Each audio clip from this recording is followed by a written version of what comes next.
সেপ্টেম্বৰ মাহত নিৰ্বাচনত আমি প্ৰচাৰ কৰিবলৈ যাম। গতিকে ইয়াৰে আগত আমি আমাৰ বুথ কমিটিৰ পৰা লৈ প্ৰাইমাৰী কমিটি, আমাৰ IT চেল আৰু আমাৰ যুৱ চেল আৰু ওমেন চেল সকলোকে লৈ পেলাই আমি আজি এটা মানে শান্তি এটা মানে বাণীৰে আমি যেহেতু নিৰ্বাচনটো প্ৰচাৰ কৰাৰ কাৰণে পদক্ষেপ লৈছোঁ। ৰাইজে মোক পলিটিচিয়ান বুলি মোক নধৰে, ৰাইজে মোক ৰাজনীতি কৰা ব্যক্তি বুলি নাভাবে, ৰাইজে মোক হৃদয়ত লৈছে, ৰাইজে মোক নিজৰ সন্তান বুলি ভাবে। মচলপুৰত মই সন্তান, মচলপুৰত মই কোনোবা MCLA নহয়, মই কোনোবা EM নহয়।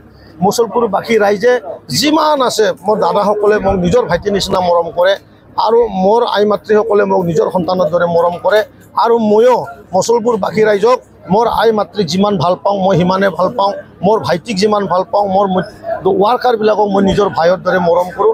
আৰু ইটোৱে পৰিচয় দিবলৈ গৈ আছে, এইখনে চাৰ্টিফিকেট দিবলৈ গৈ আছে 2025 ছেপ্টেম্বৰ মাহত হ'বলগীয়া যি নিৰ্বাচন, এই নিৰ্বাচনত মচলপুৰ সমষ্টি কাহানিও নোহোৱা এটা বুৰঞ্জী লিখিব। আজি আপোনালোকৰ চেনেলত কৈ থৈছোঁ, কমচে কম 50,000 ভোট, কমচে কম।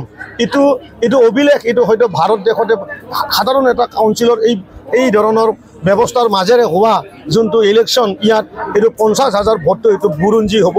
সেই কথাটো মই আপোনালোকৰ মিডিয়াক ক'ব পাৰোঁ। স্থিতি কেনেকুৱা আজিৰ সময়ত UPPLক সকলো ৰাইজে শান্তি ভাল পায় আৰু UPPLৰ মূল মন্ত্ৰটোৱে হ'ল শান্তি। আৰু UPPLৰ মূল মন্ত্ৰটোৱে আছিলে সকলোকে সমান অধিকাৰ, সকলোকে সমান ব্যৱস্থা।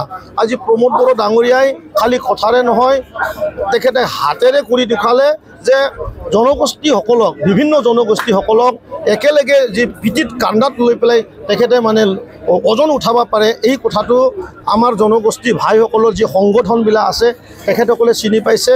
অধিকসংখ্যক ৰাইজে তেখেতৰ মৰম, তেখেতৰ বুকুৰ যোনটো মৰম, এই মৰমটো চিনি পাইছে। সেইকাৰণে এতিয়া আগন্তুক সময়ত প্ৰমোদ বড়ো ডাঙৰীয়াৰ লগত দিন যোৱা মানে হাজাৰ মানুহ বাঢ়ি গৈ আছে। গতিকে ছেপ্টেম্বৰ মাহৰ 20 তাৰিখত যদি নিৰ্বাচন হয় তেনেহ'লে আমি আশা কৰিব পাৰোঁ কমেও 27টা চিট প্ৰমোদ বড়ো ডাঙৰীয়া এনে জিকি আছে। এনে বাক্সা ডিষ্ট্ৰিক্টত 4টা আমাৰ ডাইৰেক্ট এনে জিকি আছে। ইয়াত কোনো ন' কণ্টেষ্ট, ইয়াত বেলেগ পাৰ্টি নায়ে। ইয়াতে UPPL BJP, ইয়াতে UPPL মানে কংগ্ৰেছ, ইয়াতে UPPL মানে BPF, ইয়াত মানে খালি UPPL সব UPPL আছে আৰু ইয়াত বেলেগ দল নাই।